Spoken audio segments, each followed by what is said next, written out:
کہ اس کا مول بھی وصول نہیں ہوا تو تمہیں وہ باپ یاد دلا دوں گا جو تمہارا باپ نہیں ہے۔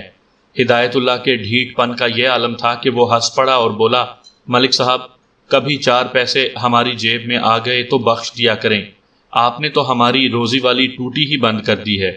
میں اسے گالی گلوچ کر رہا تھا کہ سونار آ گیا۔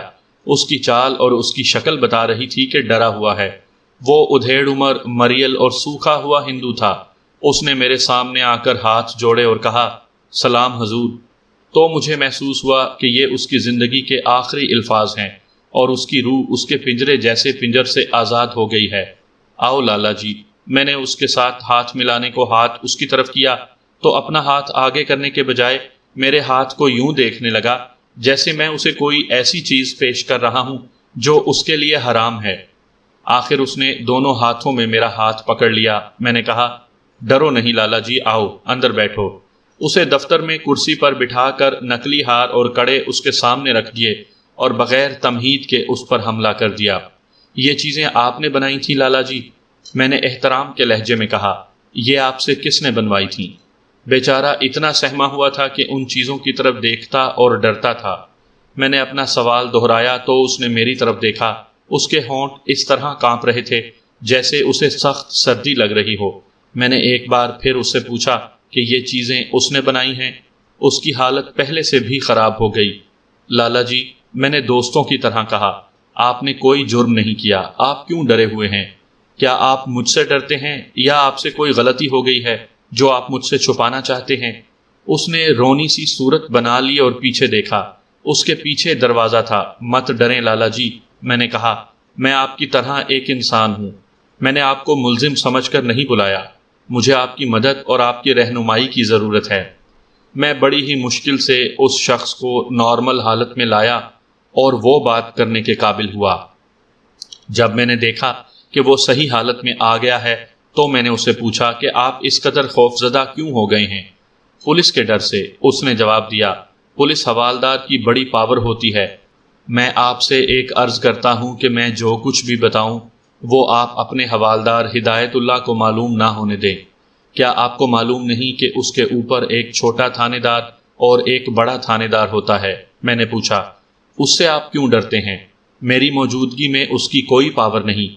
آپ بے فکر ہو کر بات کریں۔ یہ ہار اور یہ کڑے جو آپ نے مجھے دکھائے ہیں، یہ مجھ سے ہدایت اللہ نے بنوائے تھے، اس نے کہا اور ایک بار پھر پیچھے دروازے کی طرف دیکھا، پھر بولا، اس نے کہا تھا کہ یہ ایک دن میں بن جائیں اور ان پر سونے کا پانی اس طرح چڑھے کہ یہ اصلی لگیں۔ میں ایک دن میں تو نہ بنا سکا، دوسرے دن شام کو چیزیں تیار ہوئیں۔ ان 2 دنوں میں حوالدار ہدایت اللہ میری دکان میں 6-7 دفعہ آیا، پھر وہ چیزیں لے گیا۔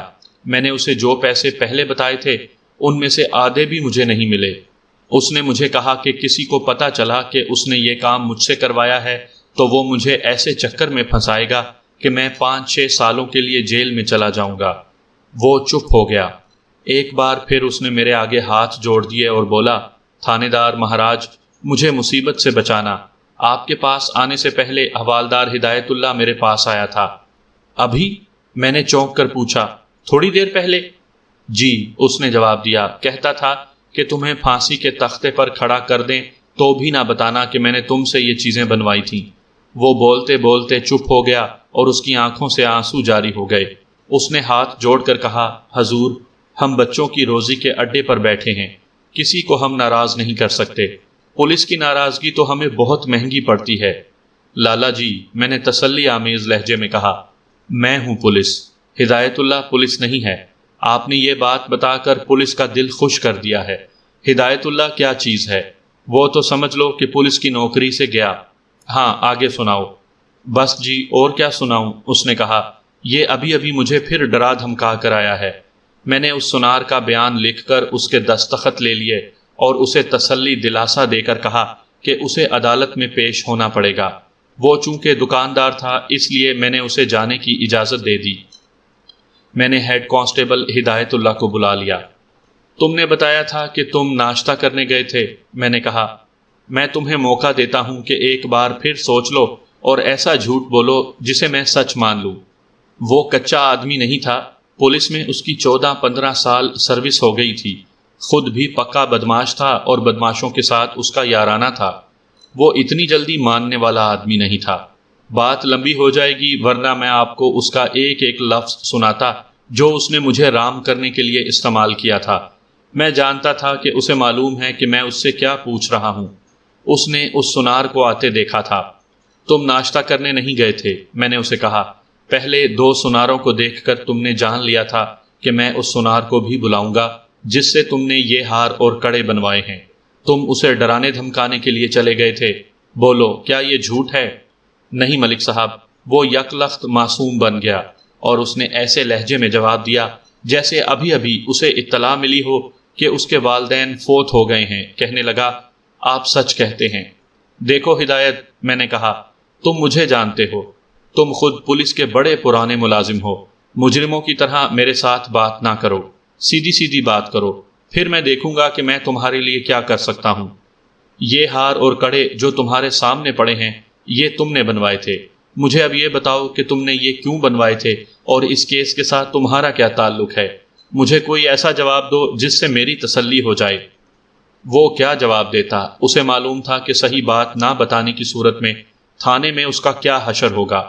میں نے 2-3 مرتبہ اور اسے کہا کہ وہ بول پڑے۔ میں نے اسے یہ بھی کہا کہ غفور اور شفو میرے ہاتھ میں ہیں اور میں ان کی نشاندہی پر اس سنار تک پہنچا ہوں۔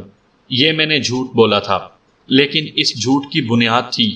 یہ صاف ہو گیا تھا کہ غفور اور شفو کے ساتھ ہدایت اللہ کا گہرا تعلق ہے۔ ملک صاحب، ہدایت اللہ نے ہارے ہوئے لہجے میں کہا، سب کچھ آپ کے ہاتھ میں ہے۔ میری سروس اور میرے بیوی بچوں کی روزی بھی آپ کے ہاتھ میں ہے۔ انسان سے غلطی ہو جاتی ہے، خدا بھی معاف کر دیتا ہے۔ آپ معاف کر دیں، میں آپ کو ساری بات بتا دوں گا۔ یہ کوئی ڈاکے اور قتل کا تو کیس نہیں، سرقہ کی معمولی سی واردات ہے۔ میں آپ کی یہ مدد کروں گا کہ مسروقہ مال آپ کے حوالے کر دوں گا جو آپ غفور کو دے دیں۔ وہ کیس آگے چلانے کے لیے نہیں کہے گا۔ بولو بولو ہدایت، میں نے کہا۔ پہلے کچھ بتاؤ، جیسا کہو گے ویسا کریں گے۔ یہ تو تمہیں معلوم ہو گیا ہوگا کہ تم نہیں بولو گے تو میرے پاس تمہارے ساتھی موجود ہیں۔ اس صورت میں تم کیا کرو گے؟ مختصر یہ کہ میرے اس وعدے پر کہ میں ویسے ہی کروں گا جیسے وہ کہے گا، اس نے جرم کا اقبال کر لیا۔ ہدایت اللہ اور غفور کی گہری دوستی تھی۔ غفور شراب پیتا اور ہدایت اللہ کو بھی پلاتا تھا۔ غفور اپنی بیوی کو طلاق دینا اور زلیخا کے ساتھ شادی کرنے کا ارادہ کیے ہوئے تھا۔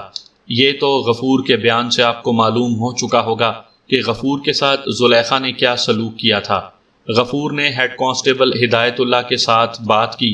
ہدایت اللہ نے اسے یہ ترکیب بتائی۔ اس کے مطابق غفور نے اپنی بہن کے زیورات چوری کیے۔ بہن کو 1-2 روز بعد پتہ چلا اور اس نے شور شرابہ کیا۔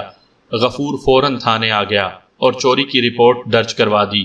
یہ چیزیں زلیخا کے گھر رکھوانے کا کام شفو کے سپرد کیا گیا۔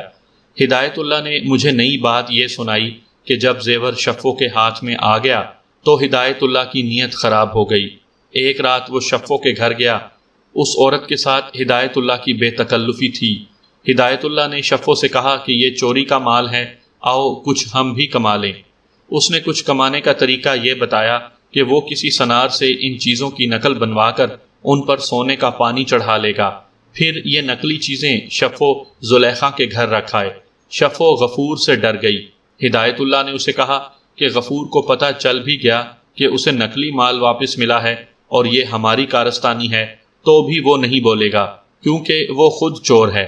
اس نے شفو کو یہ دھمکی بھی دی کہ اس نے زیور اسے نہ دیا تو وہ پولیس حوالدار ہے، اسے کسی جھوٹے مقدمے میں پھنسا لے گا۔ اس نے شفو سے یہ بھی کہا کہ تھانے دار اپنا یار ہے، غفور اور اس کے گھر والوں کی ایک نہیں سنے گا کہ جو زیور انہیں برآمد کر کے دیا جا رہا ہے یہ نقلی ہے۔ ہدایت اللہ نے اسے خاصی زیادہ رقم دینے کا وعدہ کیا۔ ہدایت اللہ کا ارادہ یہ تھا کہ قصبے سے 25 میل دور شہر میں جا کر اصلی زیور بیچ دے گا اور شفو کو آدھا حصہ دے گا۔ شفو مان گئی۔ اس نے زیور ہدایت اللہ کے حوالے کر دیے۔ ہدایت اللہ اس سنار کے پاس گیا اور اسے اصلی ہار اور کڑے دکھا کر کہا کہ اس کی نقل بنانی ہے اور اوپر سونے کا پانی چڑھانا ہے۔ شفو کو معلوم نہیں تھا کہ ہدایت اللہ نے سونے کے پانی والی چیزیں کہاں سے بنوائی ہیں۔ اس دوران وہ غفور کو بتاتی رہی کہ وہ زلیخا کے گھر ہر روز جاتی ہے لیکن اسے موقع نہیں مل رہا۔ ہدایت اللہ نے اسے نقلی زیور لا کر دے دیا، لیکن اس میں انگوٹھیاں نہیں تھیں۔ یہ اس نے شفو کو بطور انعام دی، لیکن شفو نے اس لیے نہ لی کہ پکڑی جائے گی، وہ کہتی تھی کہ اسے رقم دی جائے۔ اس طرح انگوٹھیوں کی نقل نہ بن سکی۔ انگوٹھیاں ہدایت اللہ نے رکھ لیں۔ شفو نے یہ نقلی ہار اور کڑے اپنے کپڑوں میں چھپا کر زلیخا کے گھر لے جاتی رہی اور موقع دیکھ کر اس کی کوٹھڑی میں سب سے نیچے والی ہانڈی میں رکھ آئی۔ اس نے غفور کو بتایا، غفور نے ہدایت اللہ کو بتایا، ہدایت نے شفو کو بیان یاد کروا دیا، اور اس طرح مجھ تک رپورٹ پہنچی کہ زیور کا پتہ چل گیا ہے کہ کہاں ہے۔ ان میں سے کسی نے بھی یہ نہ سوچا کہ یہ صورت بھی پیدا ہو سکتی ہے جو پیدا ہو گئی تھی۔ میں نے اس کے بعد شفو اور غفور کے بیانات لیے تو ان سے پوچھا کہ انہوں نے اپنے اپنے اقبالی بیان میں ہدایت اللہ کا نام کیوں نہیں لیا تھا۔ دونوں کا جواب تقریباً ایک جیسا تھا۔ وہ ڈرتے تھے کہ ہدایت اللہ ہیڈ کانسٹیبل ہے، اس لیے اس کے خلاف کوئی کارروائی نہیں ہوگی، بلکہ وہ انہیں نقصان پہنچائے گا۔ شفو نے پہلے بیان میں کہا تھا کہ وہ 2 دن زلیخا کے گھر زیور لے کر جاتی، لیکن اسے تیسرے دن زیور کوٹھڑی میں رکھنے کا موقع ملا۔ دوسرے بیان میں اس نے بتایا کہ وہ زیور کی نقل تیار ہونے تک زلیخا کے ہاں گئی ہی نہیں، زیور رکھنے تک کئی دن گزر گئے تھے۔ ہدایت اللہ نے بیان دے کر کہا کہ وہ اصلی زیور لا دیتا ہے۔ میں نے اسے کہا کہ میں خود اس کے ساتھ جاؤں گا۔ وہ بہت تڑپا۔ میں نے برآمدگی کی باقاعدہ کارروائی کی اور زیور بما انگوٹھیاں برآمد کر کے غفور کے ماں باپ اور بہنوں سے شناخت کروایا۔ اب انہوں نے کہا کہ یہ ان کا زیور ہے۔ کیس بڑا صاف تھا، شہادت موجود تھی۔ ہدایت اللہ نے مجسٹریٹ کے سامنے اقبالی بیان دینے سے انکار کر دیا۔ مجھے اس کے اقبالی بیان کی ضرورت ہی نہیں تھی۔ میں نے مقدمہ تیار کیا اور عدالت میں پیش کر دیا۔ غفور کو چوری اور تھانے میں جھوٹی رپورٹ درج کروانے اور ایک شریف عورت کو پریشان اور بدنام کرنے کے جرم میں 4 سال سزائے قید دی گئی۔ یہ سزا مجموعی تھی، عملاً اسے 2 سال جیل میں رہنا تھا۔ ہدایت اللہ کو مسروقہ مال اپنے قبضے میں رکھنے اور دھوکہ دہی میں 3 سال سزائے قید دی گئی۔ شفو کے خلاف میں نے دانستہ ڈھیلے سے گواہ پیش کیے تھے، لیکن وہ جرم میں شریک تھی، اس لیے اسے اعانت جرم میں 6 ماہ سزائے قید دی گئی۔